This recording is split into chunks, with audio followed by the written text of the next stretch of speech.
O Globo Rural já mostrou muita coisa da Mantiqueira. Como a serra se formou há milhões de anos, a história da ocupação humana, a riqueza de água. Pois é na serra que nascem rios que ajudam a abastecer a cidade de São Paulo, do Rio de Janeiro, e também as riquezas culturais da Mantiqueira. Hoje, em mais uma reportagem da série, a Ana Dallapria e a Cristina Vieira vão mostrar que a serra também é berço de personagens importantes do Brasil.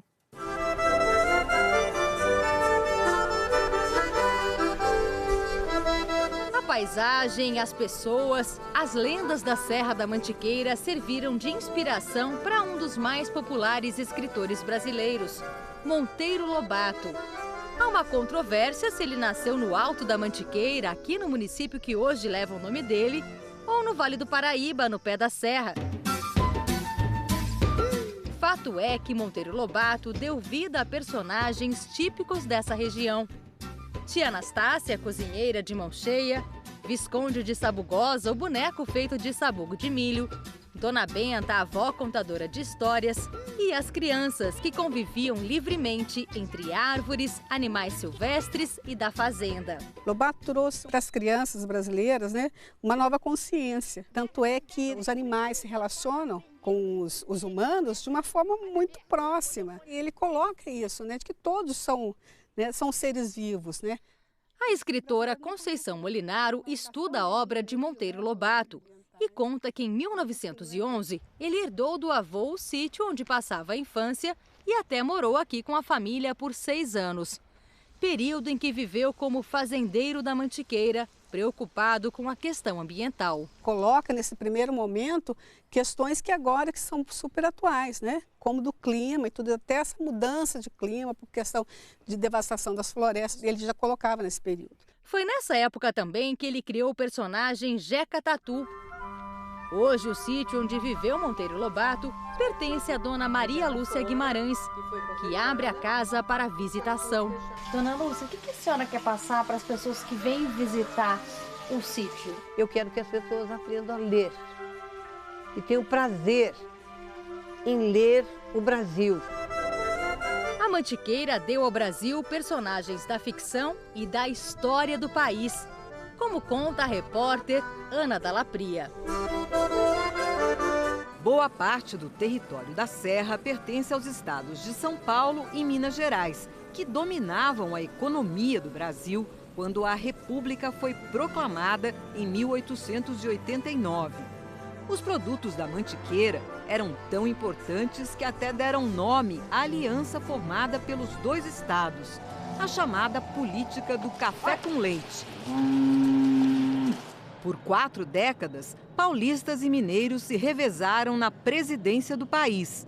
2 desses presidentes nasceram aqui na Mantiqueira.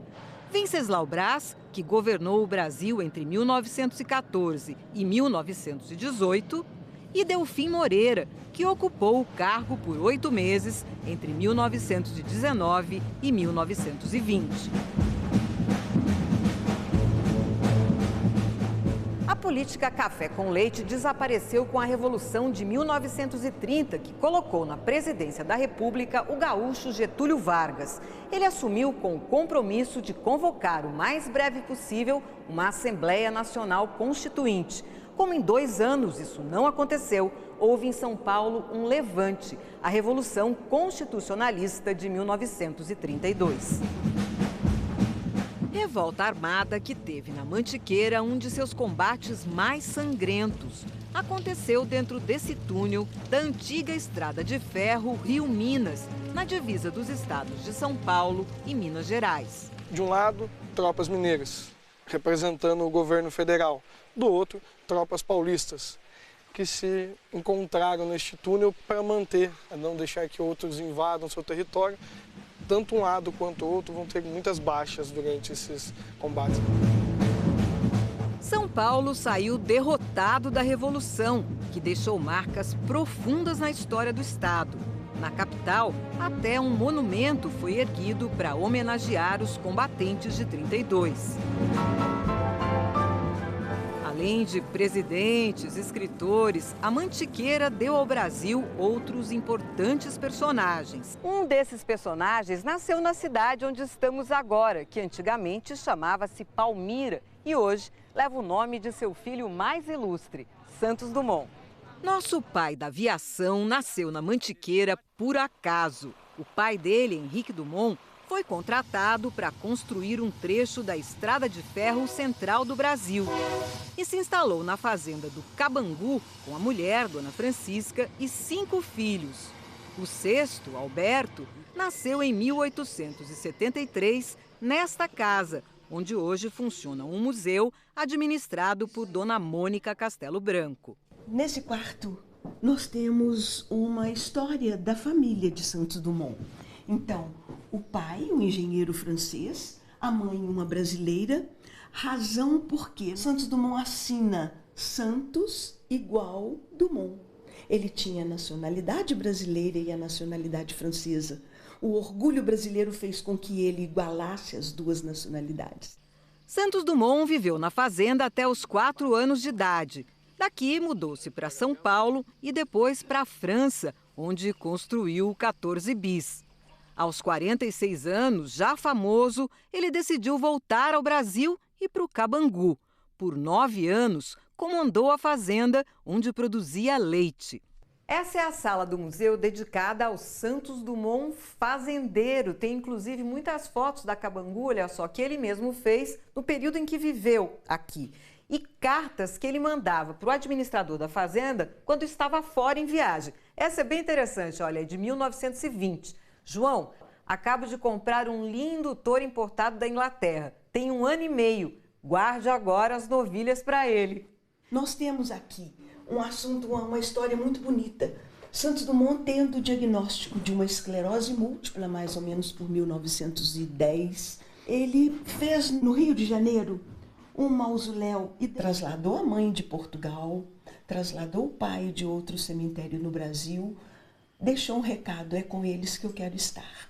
Tomado pela esclerose por uma grave depressão, Santos Dumont cometeu suicídio em 1932.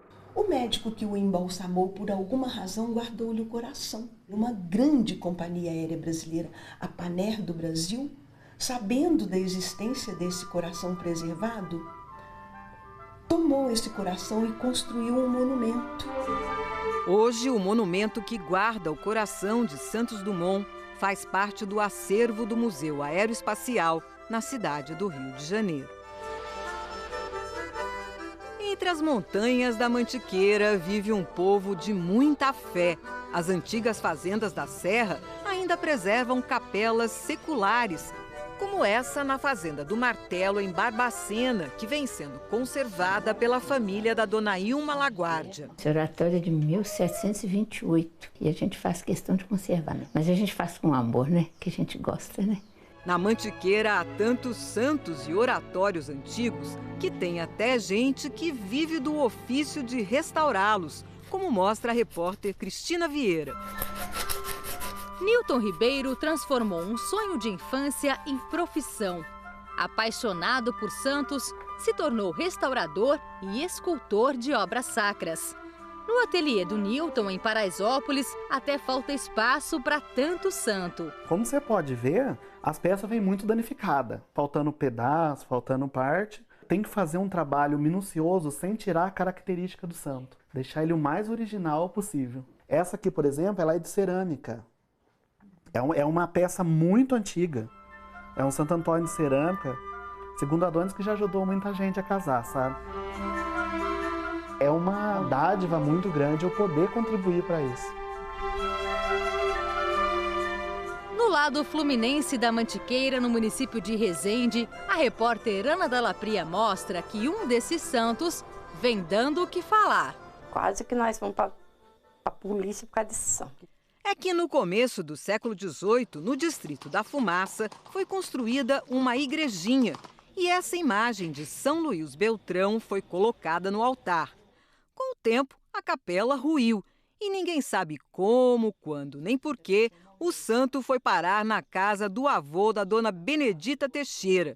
Desde então, ele vem passando de pai para filho. Recentemente, um fazendeiro da região construiu uma nova capelinha no mesmo lugar da antiga e cismou de levar o santo de volta para lá. Falei, não, o ladrão vai lá e rouba. E aí? Aí o Chiquinho queria levar para a igreja, meu menino entrou por meio, foi um furduno por causa de um santo.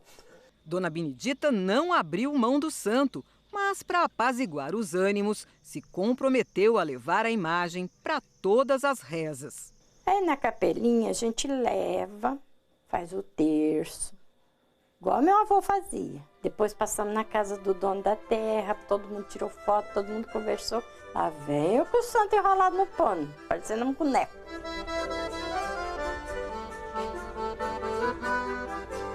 A fé do povo da Mantiqueira pode dar ao Brasil uma nova santa. História que a Cristina Vieira foi conhecer na cidade de Baipendi. Aqui no município de 20 mil habitantes, viveu Inhaxica, uma mulher negra, analfabeta, que passou a vida ajudando as pessoas. A fama de milagreira foi se espalhando e hoje gente de todo o país vem agradecer a Santinha de Baipendi. Inhaxica nasceu em 1808, num distrito de São João del Rei. Mudou-se para Baipendi aos 5 anos com a mãe e o irmão. Hoje sua história está contada neste memorial ao lado da igreja, erguida em homenagem a ela. Aqui foi feita uma réplica, né, do que seria a casinha dela, de chão batido, parede de adobe, e essa cadeira é original dela. Maria do Carmo Nicoliello é uma das voluntárias que trabalharam no levantamento da documentação exigida pelo Vaticano para beatificar Inhaxica. Desde muito pequena, ela já era chamada de mãe dos pobres. E ela colhia essas pessoas e dava alimento.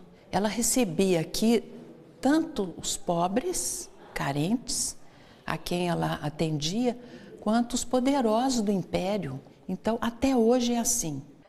Para a beatificação é preciso que algum milagre seja comprovado. E o caso de Dona Ana Lúcia Meirelles, que aconteceu há 20 anos, foi aceito pelo Vaticano em 2003. Foi detectado um defeito congênito que já me causava uma hipertensão pulmonar muito alta. E eu não poderia viver dessa forma e o pulmão já fraquejava.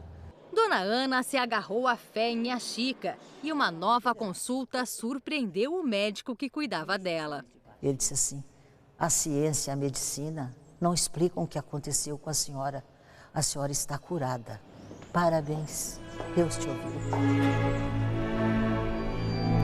Casos como o de Dona Ana trazem esperança para muita gente que vem a Baipendi em busca de ajuda. Que eu vou ficar curada das minhas 2 visões. Em nome de Inhaxica, eu vou ficar curada.